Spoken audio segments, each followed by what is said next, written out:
don't know about you, but all my clients are pretty addicted to screens right now. So since summer is coming upon us and kids are starting to go back to school, I know that there's more homework that's having to be done in the afternoons. And so getting the kids off the screens have been a little bit more difficult because screen addiction seems to be real. So that's what we're going to discuss today. But I have been working in the field of autism since I was 20 years old, and I am 41. So it's now getting up to 21 years of experience. And then Kaylee has been working with me for over a year, probably about a year and a half now. Yeah. And she thought she was going to go do one thing. And I think now we have persuaded her over to the side of behavior analyst. So today what we're going to be covering is structure screen time use with visual aids. So that way they have a clear beginning, middle, and end, and they know exactly when that screen can be available. We're also going to talk about the PREMAC principle, the first work, then screen. And that is where we call that grandma's law. You know, you eat your vegetables, then you get dessert. We'll talk about token economy systems and how to earn screen time, as well as talk about how given screen time non-contingently during extra stressful, difficult times can be helpful, as well as how to create a behavior contract. And that's definitely something nice to use with our older clients or your older children, because they do have more of an understanding of what their responsibilities are. And we'll be sharing with you examples of that. So this is always my favorite, is when, you know, you're becoming a new parent and you have all these rules that you're not going to do. And then the next thing you see is every one of them being broken by that said parent, because being a parent is hard. All right, so some examples are going to be having a visual schedule. And when you have a visual schedule, one of the things that you might have are picture cards. So like this is Legos. This is like arts and crafts. There's a screen one. There's table work. I have this as chores. And so you can use these and create a schedule.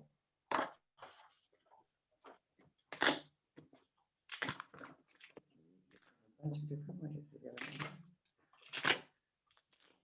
And so we have, you know, I'm working for the screen, and then you can create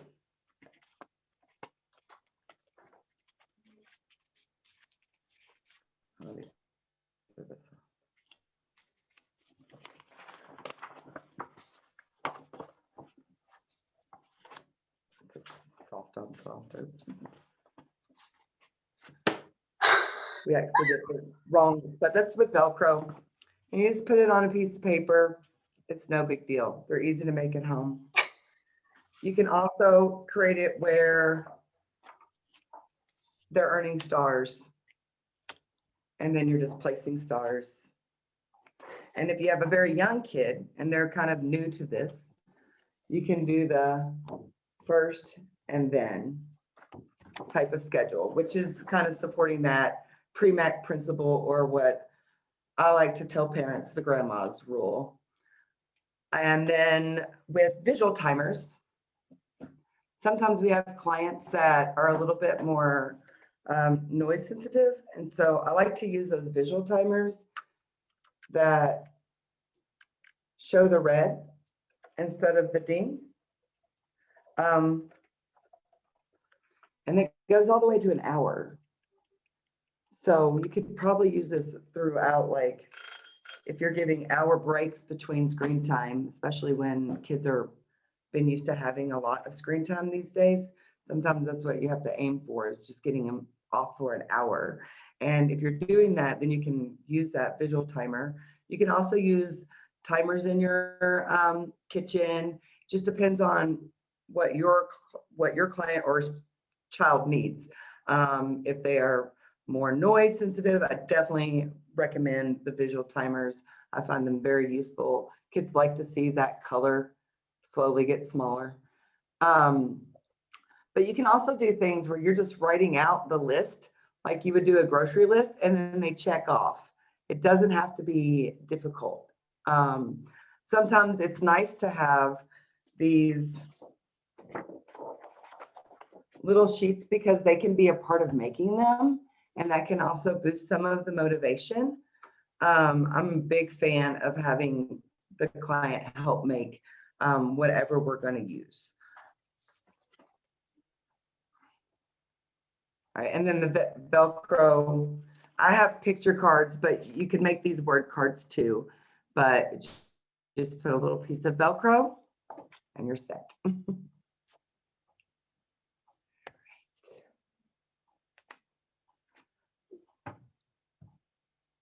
kind of, how do I get that? Sorry, 1 second. This is cover the.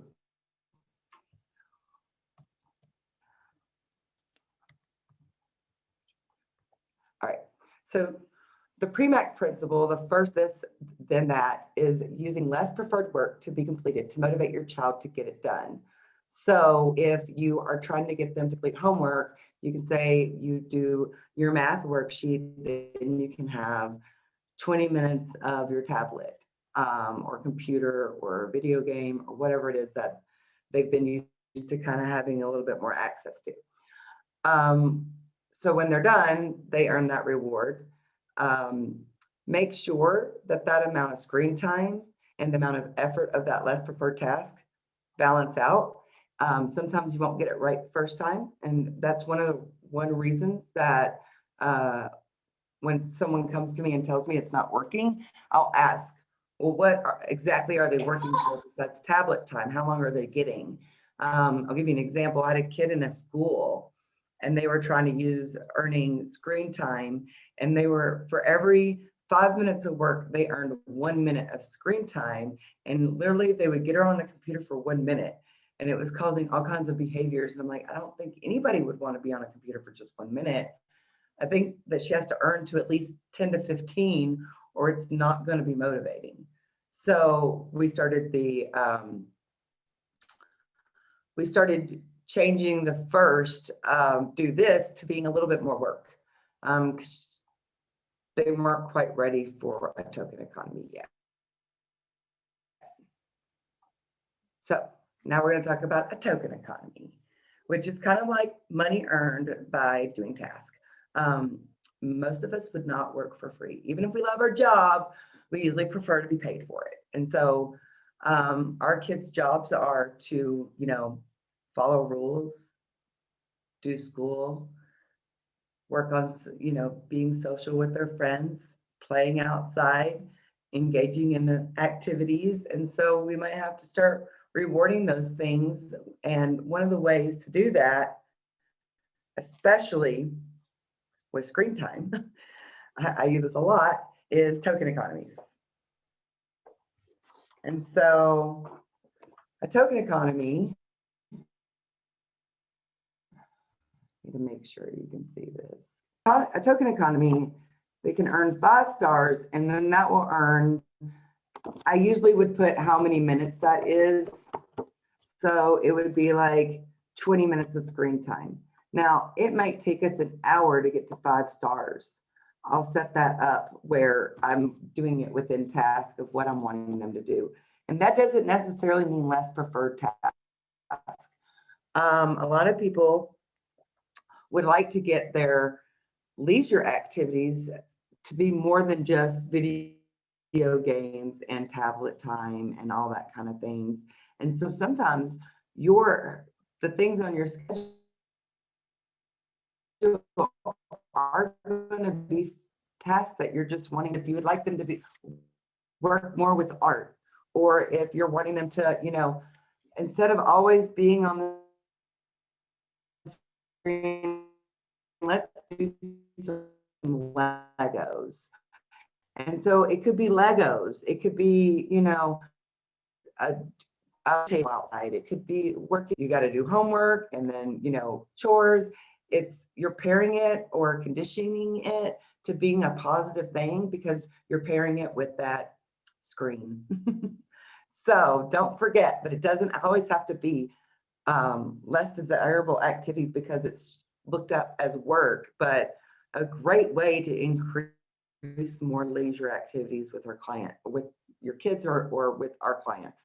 And often kids that don't have a lot of leisure activities or that are, and this is across the board, when they are screen or very game dominant, they don't have a lot of other likes. And so you can use that to help increase that. And token economies are a great way to go in that direction. I think I just did that too soon, sorry. Now, when you're doing token economies, it helps build that natural delay in which the child has to do some work before they can earn their reward. And the whole idea of a token economy is to increase that where it's not even necessarily always daily that they're earning something. I have a client that I'm working with a token economy and he does not earn things for 2 weeks, but it's big stuff he's working for. It's always usually a new video game or something to that extent for that PlayStation. And so that's one way we do it is that, you know, okay, well, if you keep throughout the week, no more than an hour, Monday through Friday on being on bugging your mom on screen time, then you can earn a new video game in 2 weeks. And it's crazy how that will make him think before he actually starts asking his mom for more screen time because he wants to earn another game. It also starts setting them up on how paychecks work, you know, because we don't get paid daily. So it's always building on future adult goals that they'll need to understand one day. So here's some visuals of examples. And again, you can just make your own. And I'm a big fan of the individual helping with making these. And they can decorate it with stickers. They can, you know, and if they don't want it to be like this and they just want it to be a list, that's okay too. That still could be a token economy because that check mark might be what they like for their token. And then we'll show you an example. So often one of the questions I get a lot is like, well, I left and I forgot to bring our homemade, you know, it's already ready and everything. And I'm like, well, if you ever leave your token sheet at home, you can just take a piece of paper, write what you're working for, draw some boxes, and just do little smiley faces or check marks. It doesn't always have to be something that you've got laminated with Velcro and stars or stickers. It can be last minute if you have to wing it.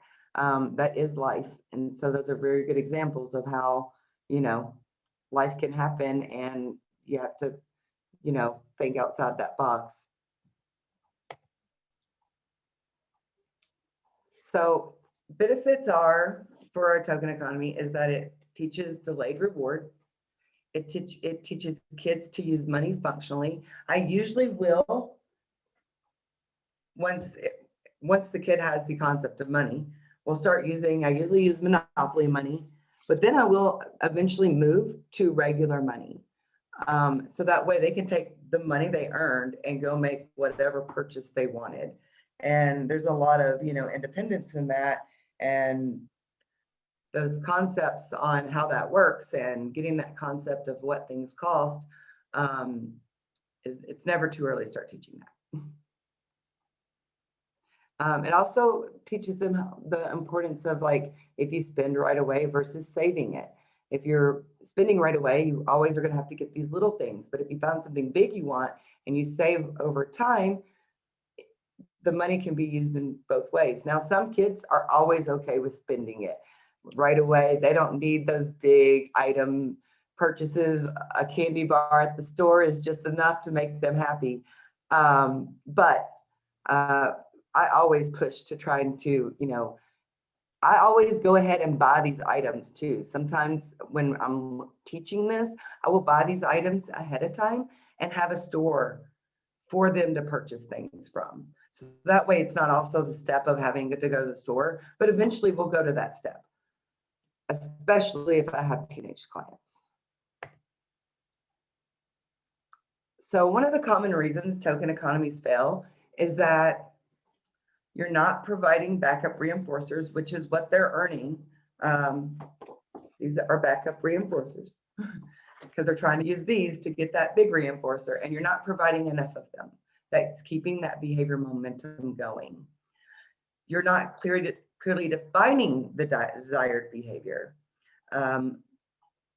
Sometimes our kids really do not know what you're wanting from them, and if we're not clearly defining that, they're not going to be successful. And so we have to really make sure that we're not just saying, you better act right when you go into the store, because that's not going to have the same meaning.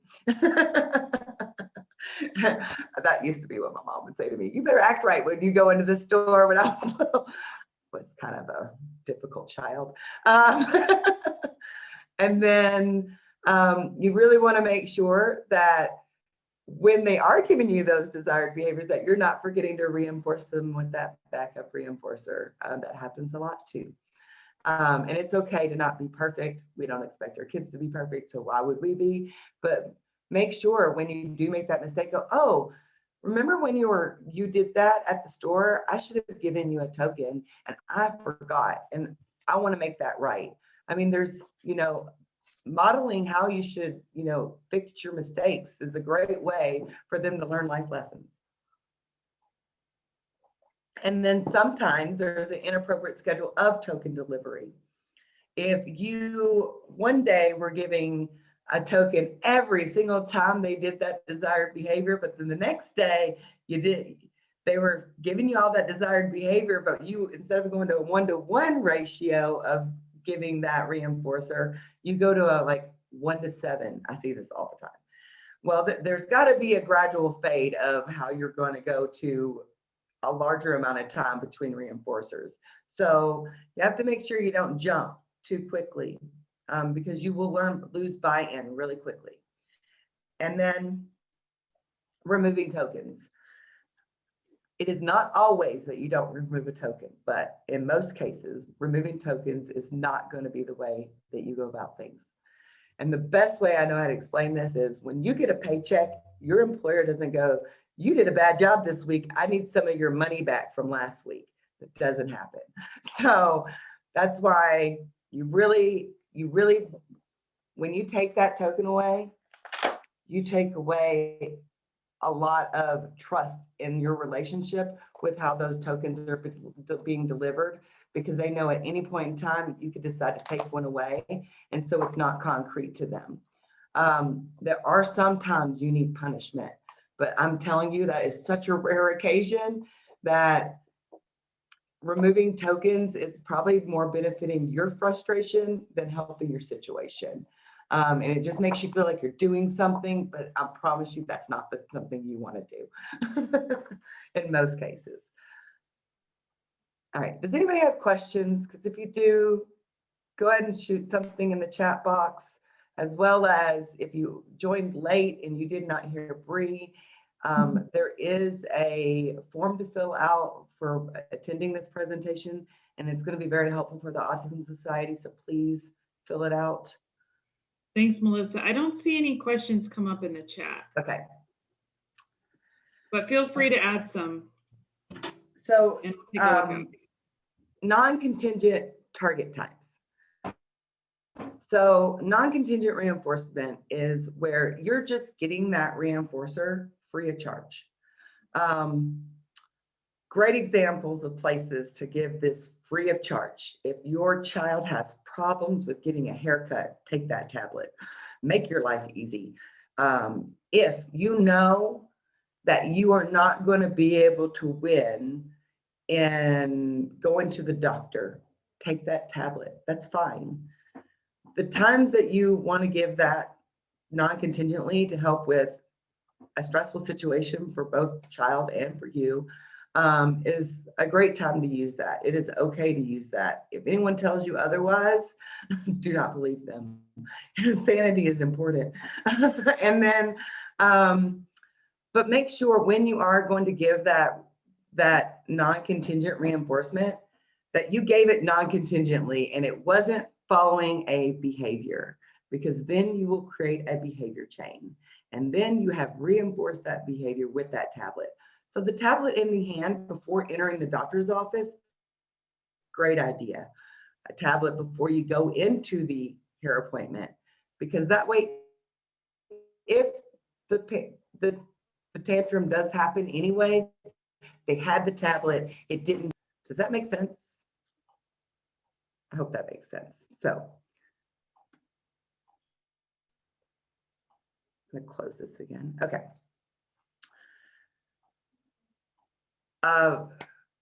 Also, I love to give the example of like during mass, and if your kid is, if you can start introducing them to religious type shows or things like that, they could still be doing something on topic. So, you know, it doesn't necessarily mean they have to be playing a video game. If it's a young one and you got some Veggie Tales, use it. It's still kind of correlating a religious message in the setting of where a religious message is being delivered. All right, so a behavior contract.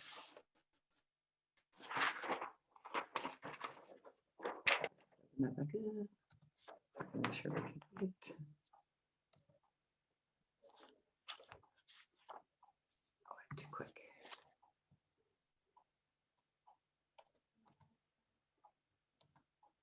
Okay. So this is one that I just found on the internet, and you have the responsibilities of both individuals on the behavior contract, who's involved. You're going to talk about what they're earning, and then, you know, what needs to be completed. So whenever you're starting, you're going to write who would be involved. So it would be, you know, parent, both parents, therapist, and client. Usually in my behavior contracts, the therapist is usually involved. Then the responsibility, what the child must do. It's usually best to try to pick a 3 to 5 responsibilities. I have a client that's on a behavior contract right now, and it is that he has to remember to brush his teeth in the morning. He has to remember to put, he had an injury, and so he needs to wear a compression sock, and he knows how to do it all by himself, so he needs to remember to put it on in the morning. And then he only is going to be doing an hour and a half, no more than an hour and a half of screens a day, Monday through Friday. And so with that reward, it's going to be that video game I was telling you guys about. And I'm using a behavior contract and a token economy at the same time. So they get that visual seeing that they're moving towards that. So it doesn't have to be that you're using one without the other. And you don't have to do them together. But for this client, it works really good to have both.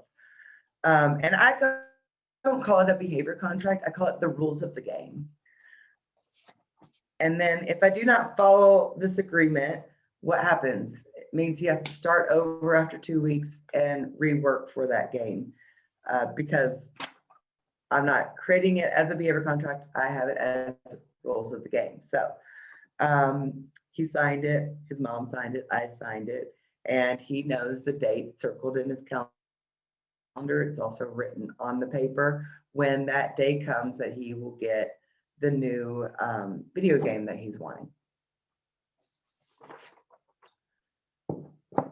And we talk about, we don't wait until the end of the contract to talk about it. We talk about the contract every time I go in to make sure he's on focus, he's in the path of going in the right direction, to earning what he's wanting to work for. It is very clear you need to make sure it's very clear what they're working for. A lot of clients will want to just change in the middle of it what they're working for, and the $20 figurine turned into a $120 Lego set. So you know, and with this, usually your work, I'm using this in the idea of screen time, but maybe you offer 20 minutes, but then they want to exchange it out for actually a full movie. So you want to make sure that those rewards are very clear on what it has to fall under to be able to earn. Because you do want some flexibility. Sometimes we do change our mind. We one day might be saving up for this new purse we want or a new jacket we want, and then find out that there's a new phone, and we just we're not going to get either one of those, and keep saving. Be very clear on where there are flexibilities on changing of the reward.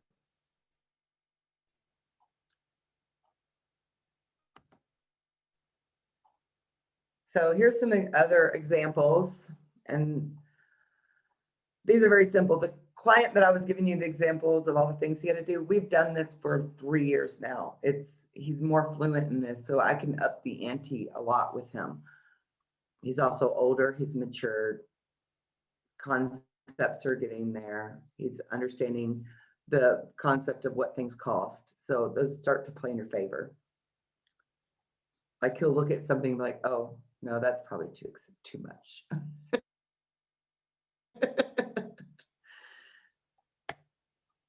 All right. So the classic sabotage. Part of defining roles, responsibilities, rewards is also establishing the consequences if responsibilities are not met. Child says, I cleaned up my room. Oh, it's blocking me out. But parent sees cleaning was neither not done or done too quickly or poorly. This happens a lot with me. I'm like, I think we need to define what cleaning the room is. And I usually like to take a picture, so they understand what a clean room looks like. They really need what we call a permanent product of what it should look like. So there is no confusion on what that is, what that should look like. For instance, turning in your homework. Well, maybe they do turn in all their homework, but they actually got zeros on everything. Is that going to be the same thing as turning it in with the passing grade? I would think not. So, to eliminate confusion, post photos of what a finished product needs to look like. I would also, if you're basing on like work or homework, that it's got to be, you know, within, you know, passing grade for the assignments, things like that, just so they have a very clear understanding that turning in work can't just be just turning in work and you're not really doing it. I've had 2 clients do that through Zoom in the last 4 weeks. So it is a problem. All right. So more behavior contract benefits. It's very important, if you want buy-in, that the child is included in developing the contract. Now, that depends on the level of the understanding of developing a contract that the child is at. But, you know, them picking up the reinforcement is them being included. So even if that's the level they're at, just make sure that is what you're allowing to happen, and you're not picking out that reinforcement, because you might think 20 minutes of screen time was enough, but they preferred the movie instead of screen time that day. Just really make sure they're giving the insight and you're not just assuming. Making sure that you're clearly establishing expectation. It minimizes the amount of time that you have to be the messenger. You clearly have the roles and responsibilities eliminated. So you're getting rid of your power struggle. You can always go back to the behavior contract because they signed it. And then, you know, again, always show what a finished product, if you're using it for chores, especially for chores, what that should look like. Melissa, I have a question. I had a question, Melissa. What if when you need them to get off the device, you say, okay, it's time to get off the device, and they try to negotiate with you. Oh, 1 more minute, 2 more minutes. Let me finish this really quick game. I am a big fan I'm a big fan of minutes. So I usually am not going to just tell a client to get off the device. I'm going to go ahead and give them their 5-minute warning. Almost every time. I would want a 5-minute warning in my life too. I don't like the immediacy, actually, I feel like causes anxiety. It does for me. So I just try to think, this is how it makes me feel. Having some forewarning kind of lets them know the expectation. Now, that does not mean they're going to just get off. And so I feel like, depending, but that might be where you might not get tablet anymore. Let's say you wanted them to get off before, we'll go back to when they were in Zoom meetings. And some kids might still be in Zoom meetings. I just know a lot are going back. So let's say you're letting them have it during their break before their next science class, and they don't want to get off and they're causing problems. Then there probably is going to be a consequence of, I don't think you can have that tablet before class, any classes, because you haven't shown me that you're able to get off. And so they have to re-earn that back. So if you're having trouble before dinner and they're always not wanting to get off the tablet, then you need to rearrange when that tablet's given. And that's that PREMAC principle. Before this, and then after is when that tablet happens. That's good. Thank you. Okay. Asking for a friend. Oh yeah, but I mean, I really think the 5-minute warnings help a lot, and then giving them the countdown. And you don't even have to do it for every minute. It can be like 5 minutes, 3 minutes, and then 1 more minute left, and you're about to hear this. And timers will be your best friend. This is across the board. Kids love to know what their schedule is. I mean, across the board. There are very few kids that don't like to know what's happening next.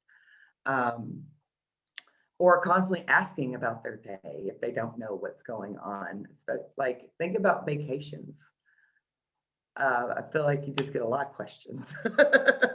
Well, when are we having lunch? What are we doing after this? And it's just like, oh. Okay, so some examples of a behavior contract could be 1 week of following the contract results in a $5 iTunes gift card. 1 month could be a $20 gift card. 1 semester of following the contract could result in a family trip. It could result in the PlayStation 5. I mean, these could be big rewards for you know, a whole semester of following a contract. That's huge. That's like 3 to 4 months. Maybe that's what it deserves, you know. Or it could be like they're wanting to take a trip to the zoo, or they're wanting to go to the safari place that's up north in northern Arizona. Those are things to consider when there's those big result contracts, like 3 to 4 months or following it. And that doesn't mean that they can't have a big thing to work for and they're still not getting small things along the way, because you can still use that token economy and earn smaller things. So the client that I'm working with now is working for a new PlayStation game. But when he works through the week, he's earning extra time for video game time on the weekend, because he's only allowed 3 hours a day on the weekend. I know it's a lot, but it's where we're at. And we're trying to do it where it's not consecutively and there's breaks in between. And so, you know, if he follows that, he can get an extra hour if he follows within a week. So that's 4 hours of screen time a day on Saturday and Sunday. But, you know, it was all day, every day. Then gotta close this again. Okay. So 3 common reasons why behavior contracts fail. An individual may not be invested in abiding by the terms of the contract because they did not have a significant role in its creation. So, you know, if you're dealing with you don't do behavior contracts. I mean, I would never for a 3 to 5-year-old or anything like that. But when they start getting some of those concepts of like earning is when I would start that. But if they don't really have a buy-in and not know what's really going on, and they are agreeing to these things, it's really hard to get buy-in from anyone for anything if someone is doing a contract that they weren't really a part of. Now, sometimes maybe you have to be the one that develops it, but you need to explain it and see if you can get their buy-in. And if that reward's good enough, you'll get the buy-in. The reward that can be earned through the contract may not be sufficiently motivating to the individual. Just because an individual picked out a motivator does not mean it will stay motivating. They lose interest so quick. And that's why I was saying that you need to leave some room for changing that reinforcer if needed, especially if that behavior contract's going for a couple of weeks or a month or even a whole semester. So leave some room where you can like give them other options that they can choose from. So that way you can reboost that behavioral momentum of following through with that behavior contract.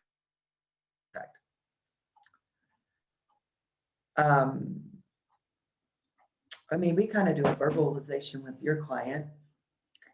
Yeah, so we can switch things up. I would say that definitely it's just important that there is mutual understanding. So like going back to what we were saying with screen time and it's time to get off screen time, what I will often do is give that 5-minute, 1-minute warning. But then when I say, okay, it's time to get off screen time, can you get to a stopping point in your show and then get off? And that can be within 30 seconds to a minute, because that's, as adults, what we would do as well when we were working on something is you wouldn't stop right in the middle of a sentence. If you were typing, you would wait till you get to the end of that sentence, knowing, okay, it's time to get off, and then we get off. Yeah, letting them have where it's actually a real good place for an ending is very important. I don't understand, like, I wouldn't like that, so I'm not going to expect a child to do that either. As well as, like, if someone asks you to do something and you're in the middle of something, give someone that second to finish up, because their playtime is like our work time. Play is work for them. They're learning through play. It's very important. And if we don't let them have that, like, finish what they were doing, their brain's going to be stuck on that. So let them spend time so that way you can move on and they can be attentive to the next task. And then with a behavior contract, points and rewards may not be awarded frequently enough to motivate the individual. So if you made that behavior contract too long, then shorten it on when they can earn it. And then just make sure you're keeping that motivation. That means going back to that behavior contract to discuss it and telling them where they're doing a really good job every day. It keeps that motivation going. This almost the same problems with behavior contracts are the same problems you have with token economies. It's not really a problem with the behavior contract or the token economy. It's usually the reinforcer or not knowing what the expectation is.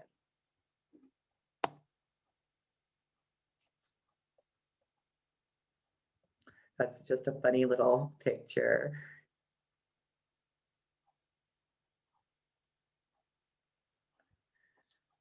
We've all had those days, right, where you're just too tired.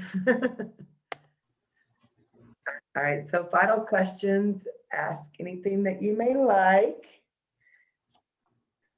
Melissa, is there like a recommendation of screen time for the weekday versus the weekend, or what's kind of even a starting point for some families? Like you were talking about that family that was, the child was on screen all day and you were working to the 4 hours. Like, is there a recommendation that you think is healthy? If you're going to take your baseline, how long that child or individual, I mean, this could be for adults too. Mm-hmm. If they were on the screen for 8 hours a day and you were letting them have a tablet from the moment they woke up to the moment they went to bed, and that does happen on Saturdays and Sundays, and you're wanting to decrease that, you have to start at where they're at. So if they're at 8 hours a day, then you're going to decrease by 7 hours and 45 minutes or 7 hours and a half. And that might not be you know, that might be just taking breaks. I usually like to start with taking breaks between their screen time. You're going to slowly fade that out. But at the beginning, it's a slow fade. And then you'll start seeing that they'll get in habits of other things to do. Because I really like to pair this with leisure activities, other leisure activities. Mm-hmm. You know, not chores, not things Right. that are Fun. not preferred. And it might not be fun to them then, but it can be encouraged to get them to try that, and they might start liking it. Right. I had a client that seriously did not like Legos, and he loves them now, loves them. But I had to pair it with screen time. Okay. You know, every You just time had he to give him gets a so chance. many minutes of Legos, he got to go back on the screen. Yeah. And now it's like, there's probably 30 or 40 sets everywhere around his house, and they're like New York City. And, Wow. no, I mean, he's gotten really into the Legos. Wow, that's great. Now that was not overnight. This is 3 Yeah. years. Gradual change. That's but great. he's got a crazy amount of leisure skills, and it's not just all about the screen time. So it's really increasing those leisure skills, and that tablet can be your gateway to doing that. It doesn't have to be looked at as like, I just want to decrease it. It's basically using it as reinforcement, and they still get it, but now you're getting some of the more things that you would like to get out of them. Now, it doesn't all have to be leisure. It just, I would not recommend only doing, you know, tasks, chores, reading, you know, things that are just not anything that we even get excited about. I mean, I'm not like, woo, let me do my laundry, but you know, swimming doesn't like set me Expanding your off world. as much. Right. Yeah, we're just trying to expand out to being like, there's more to life than just screens. So my children they flip-flop from, hi Melissa. My children flip-flop between my house and they go to the dad's house on the weekends. We have a token economy in this house. It works fabulous. They're perfect. But when they go over to their dad's, I get 2 really grumpy children back because they've been on the screen the entire time. It makes their brain crazy. It makes their brain crazy. Every kid, every single one of them. Makes me crazy too. Like, seriously, I'm like, what is this? How can I mean, is there any sneaks, any tools that I can do with, I can talk about with their father? I would do a behavior contract with your kids. And if they stayed off the screen, or can they check in with you? Do they have a cell phone? Do they have a way to reach you? Yeah. And say, if you only, and give them the time that you feel, you know, like, how about no more than 3 hours, and show them how to set a timer, and if they come back on Sundays, have them try to not be doing screens 3 hours before they come back. You might see a big difference with that. Feels like 3 hours is a magic number of off that screen. They get back to functioning again. Taking breaks. You might not be able to win the staying off, but if they would take a break, and then if they're, you know, I'm guessing you can have some trust with your kids. You could be taking a couple weekends to check in, but is there any way to get him on board? Oh, I was hoping you can give me. I mean, my biggest thing is I love to give parents the research behind all this screen time, and, you know, showing them what I'm using. And if, you know, maybe you made a token economy for him and the exact one, and he has a copy, and tell him that you don't even mind helping remind him on when to give it, or, you know, the token economy on not being on the screen to earn the screen, like, and just kind of team parent on that end. Dads have a little bit harder time with remembering this stuff when they're not doing it during the week. And so that's one of the problems when you have and this is even 2-parent homes, and the dad's, if the dad is the working parent. Now I have dads that know how to do all this, and the mom doesn't, because the mom is the working parent. But if you're not doing it every day, it's kind of hard to base the habit. if you only work out one day a week, eventually that one day a week probably goes away, you know? You're not going to form a habit off a couple days, but I would definitely be trying to give him the supports that he needs. I don't know if you have anyone that consults on your case and he's open for a consultation. Doesn't even mean someone has to work in the home, just a consultation. But it would make his life easier if he used some of these supports. And I really try to come at it that, you know, these have made me, you know, better at working with children, you know, or you know, for you, this has made it easier for me working with our kids. It's not that I'm trying to tell you to parent, it just really does work, you know, and coming at it with empathy and not criticism. And I think often, sometimes we don't realize we come off critical and not empathetic. Thank you.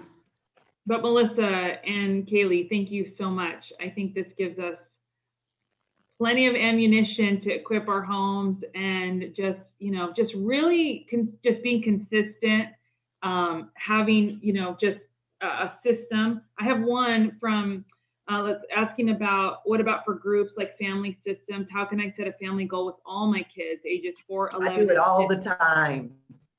All the time. So ideas for how to set a group goal so they can help support each other in achieving. So so your older kids might need more screen time because of homework. And you'll have to really make that very clear that screen time for homework does not count. Because if you have, let me see those ages again, and I have a home that's similar to this age group. 4, 11, and 13. Yeah, so that 4-year-old and that 15-year-old are going to look way different. Because that 15-year-old's probably and maybe 11, but the 15-year-old's probably still starting to write papers and things like that, right? High school. So I would have the screen time being very similar when it has to do with leisure screen time. Your 4-year-old needs to be playing, not on a screen. The 11-year-old still needs to be playing, not on a screen. The 15-year-old is going to be on the screen a lot more. As adults, we're on a screen a lot more. And unfortunately, we're not going to get away from that. It's more trying to decrease that leisure screen time.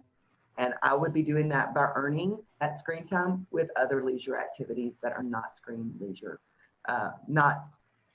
time leisure activities. And so you could have those goals be different for each child and have a little family meeting about, okay, you know, kid number 1 who's 4 years old is going to have this much screen time, and that's because of his age, and explain that. And then you can edit your behavior contract to say, if kid 1, kid 2, and kid 3 all meet their screen time goals, we go out for a little family dinner on Friday night. Or they can also have individual goals.